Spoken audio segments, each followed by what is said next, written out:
Ada banyak manhwa tentang legenda sekolah, ada juga banyak manhwa tentang dunia kantor.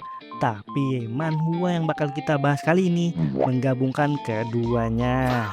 Karena MC-nya adalah pria yang 10 tahun lalu berhasil menaklukkan seluruh SMA di Seoul. Orang-orang menyebutnya legenda. Tapi sekarang dia malah jadi pegawai kantoran. Dan jujur, gua nggak nyangka kalau dunia kantor ternyata lebih berbahaya daripada dunia tawuran.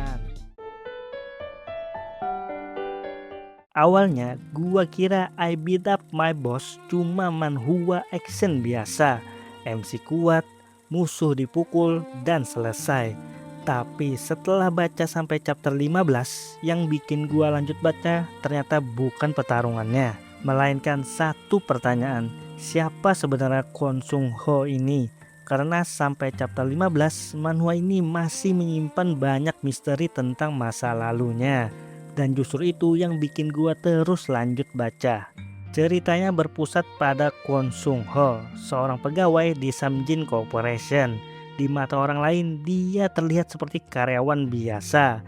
Datang kerja, lalu pulang, mungkin sesekali lembur, dan mungkin sesekali mikir kapan dia mulai resign. Tapi masalahnya, Sung Ho bukan orang biasa, karena 10 tahun lalu, dia pernah berdiri di puncak dunia kekerasan pelajar di Seoul. Dan sampai sekarang masih banyak orang yang mengingat namanya. Yang paling gue suka dari manhwa ini adalah bagaimana mereka membangun karakter Sung Ho. Karena cerita tidak langsung memperlihatkan semua kemampuannya. Sebaliknya, mereka terus memberi petunjuk kecil tentang siapa dia, tentang apa yang pernah dia lakukan, dan tentang kenapa namanya masih ditakuti sampai sekarang. Jadi semakin banyak chapter yang gua baca, semakin besar rasa penasaran gua.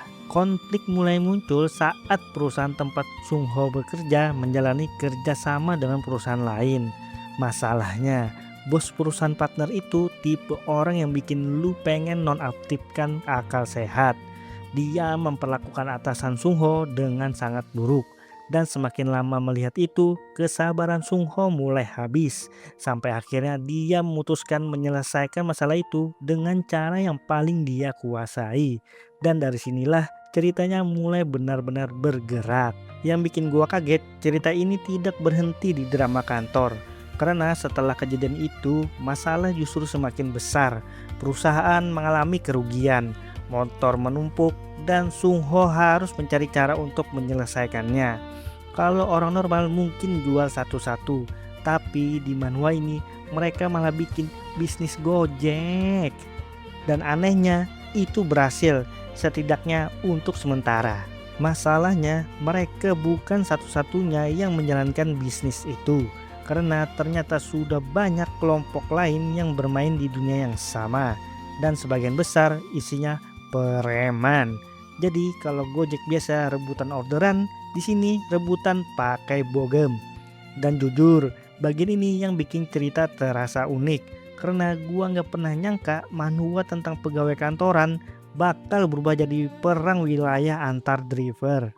Kalau kalian mencari manhwa yang isinya fight setiap chapter, mungkin bakalan sedikit kecewa. Karena sampai chapter 15 jumlah pertarungannya belum terlalu banyak.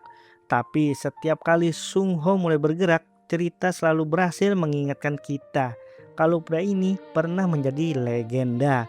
Dan saat dia mulai serius, biasanya ada orang yang bakal menyesal. Kalau disuruh kasih nilai, sementara sampai chapter 15, actionnya 8 dari 10.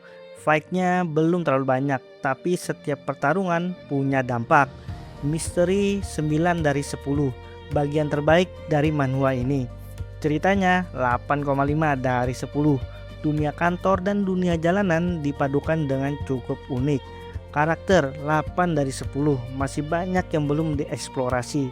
Overall 8,5 dari 10. Sampai chapter 15, I Beat Up My Boss masih belum menunjukkan semua kartunya. Masih banyak misteri tentang masa lalu Sung Ho. Masih banyak pertanyaan yang belum dijawab. Dan justru itu yang bikin gua penasaran untuk lanjut membacanya. Kalau kalian suka cerita tentang mantan legenda yang mencoba hidup normal, tapi masa lalunya terus mengejar, manhwa yang satu ini layak masuk daftar baca kalian. Kalau kalian punya rekomendasi anime, manga, atau manhwa absurd lainnya, tulis di komentar. Karena bisa aja pilihan kalian jadi korban review berikutnya di Seven Purse. Dan kalau lu suka bahasan kayak gini, jangan lupa subscribe dulu. Karena semakin ke depan semakin banyak dunia absurd yang bakal kita masukin. Gua Seven Purse, another story, another world. Sampai jumpa di dunia berikutnya. Bye bye.